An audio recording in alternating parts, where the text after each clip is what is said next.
is a little bit too late, honey. I got somewhere to be. I got an appointment. When I go to my appointments, I like to be on time. Okay, let's go. All right. How I do this? I want to do debit. It don't do debit cards, either connect cards or cash, sir. I don't have you will keep it up. You'll be working for Uber, baby. I can take however long I want to.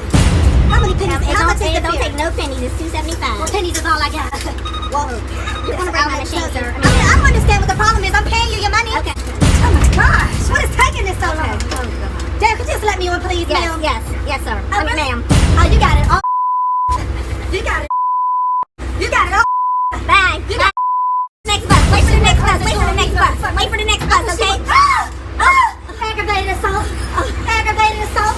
Aggravated assault. Americans are spending more time behind the wheel than ever before. U.S. motorists spend 70 billion hours behind the wheel a year. That's up 8% from 2014. Climate change is becoming a growing issue in our world today. One of the key factors contributing to climate change is transportation. To keep the world below the 1.5 degrees Celsius target, public transportation needs to become widely available. After World War II, people began moving into the suburbs and out of the city.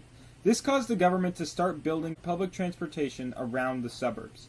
Unfortunately, we in the United States are feeling the effects of this poor policy decision across the country. Big cities have public transit oriented around the cities. However, big cities make up small amounts of the U.S. population as a whole. Millions of people across the country in smaller cities such as Pittsburgh, Dayton, and Detroit aren't able to keep up with the same standards. No one cares, you know. Every day we wait on buses hours and hours, and nothing happens. Unfortunately, funding is not the only issue across the United States. On average, Americans are paying more than in European and Asian countries. There are two key ways that we can turn around public transportation. Number one is reliability. Reliability is super important to people who want to use public transportation. If you are not able to know for a fact you will be able to get a ride to work or school, you will likely find another means of transportation. So by making public transportation more reliable, more people will use it. To accomplish this, we can add extra buses or trains to certain routes and create tracking devices such as smartphone apps that will allow you to view when the next bus or train will be arriving. Number two is accessibility. Just one of Paris's rail systems moves more people per year than all of America's commuter railways combined. Accessibility affects the key demographics for public transportation. Poor people who live in the cities use public transportation. More accessibility will increase usage among this key demographic.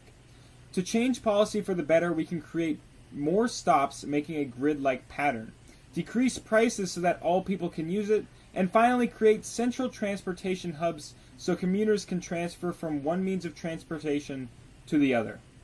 Ultimately, the problem is not a lack of funding. The problem is a lack of proper management. Cities such as Stockholm and Singapore have wonderful transportation systems. To combat climate change and give more accessibility of public transportation to millions of people, we need public transportation reform. Hey everyone, I'm standing outside of Firehouse Subs. We're about to take the Flyer RTA bus down to downtown Dayton. We're basically going to be testing out public transportation for the day. And I just wanted to mention real quick that we've already walked about 1.5 miles just to get down here. So you can clearly see that public transportation is not that accessible. All right, so there's another option for public transportation out here, and it's a bike. Unfortunately, bikes are like kind of expensive. This is, to unlock it, it's $1, and then for every minute, it's 15 cents. So it's pretty expensive, I'd say. Plus, you have to pedal all your own way, so if you're tired, it's kind of not that great. Hey, so we just made it to the bus stop, and the Flyer is right here, so it's ready to go. So we're in the Flyer right now, driving. It's pretty fire, not gonna lie. So yeah. Hey, so we're just outside the Schuster Center. We just took the Flyer, I think about, 15 blocks, close to a mile, if not a little bit over. And it was only about like a 5-minute bus ride. I would say for what it's trying to accomplish, the RTA Flyer bus actually does a really good job. And honestly, what we were seeing is because it was a successful bus, a lot of people were using it. So I would say if public transportation is available and accessible and cheap, because the flyer is free, people are going to use it, and it's actually going to solve the problem. So we just got off the flyer, and honestly, I had a pretty good experience with the flyer. It was very quick.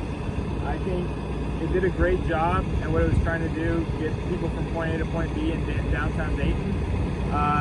Obviously, it does not encompass a lot of routes, so people are still going to have to take the normal RTA and pay for it, but in general, I would say it's a pretty good system. One thing we will note is that the RTA bus here, the flyer, is actually gas powered, not electric, so it doesn't completely fight climate change. So I think changing that up would be actually a lot better, but we'll see how this goes into the future, so thanks. In many areas in the United States, public transportation has been seen as something that is only for poor people and minorities. On the other hand, public transportation is a great benefit for people in poverty because it gives them an easy transportation opportunity. While it is true that public transportation could be improved with better maps and lower costs, it is also a great benefit for the people who live in poverty. In addition to easy transportation, public buses and trains give greater access to jobs. This in turn helps bring people out of poverty by giving them the chance to have better access to jobs. Wealthy, non-minority individuals are able to buy cars and do not have to worry about public transportation, which then leads to them having an advantage.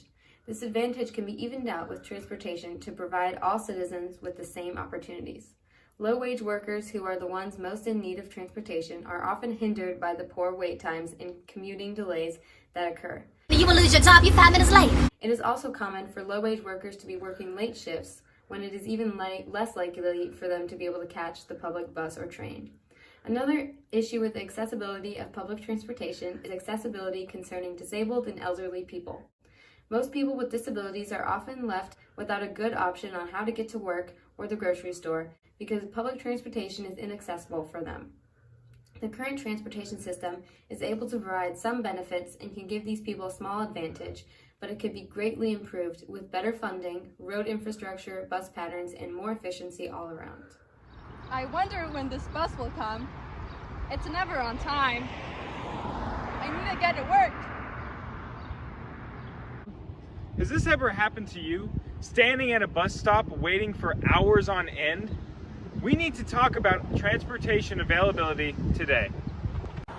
People are resorting to walking or even running. People even have to resort to hitchhiking to get a ride. And at its worst, some people have even resorted to worming to work. Biking is another one of the many options.